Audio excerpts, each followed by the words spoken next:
Whole Story Quest Audiobooks presents The Pearl King by Sarah Painter, narrated by Kate Rawson.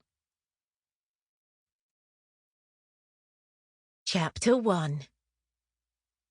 Lydia looked around the packed room of the Fork Cafe.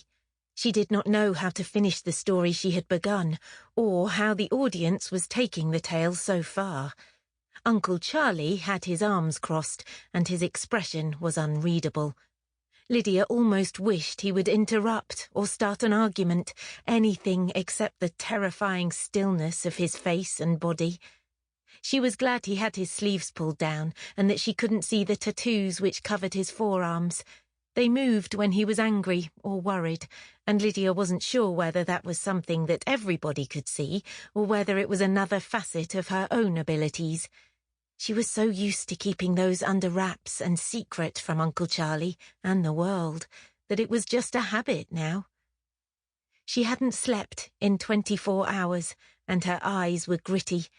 She kept making eye contact as she spoke, though, and made sure her voice stayed strong and clear. She was a Crow.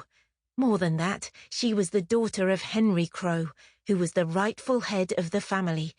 If she couldn't put on a good show, who knew what would happen next? She had been arrested, set up by the Fox family, and if that didn't constitute a violation of the truce which had been in existence for 80 years, then Lydia didn't know what did. It was all horrendously complicated, of course.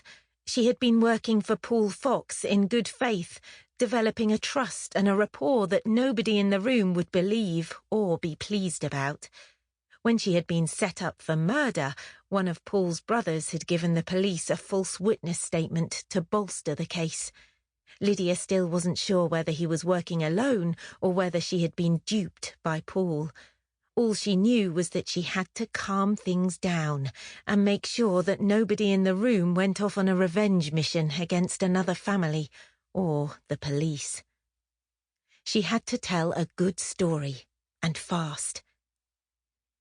In the story of the Crow and the Fox outsmarts the Crow. He plays on her vanity and gets her to drop the food from her beak. I got close to a fox. Lydia looked around, daring them to judge her. You all know this, and I'm not ashamed. They are just people, good and bad to varying degrees like anybody else.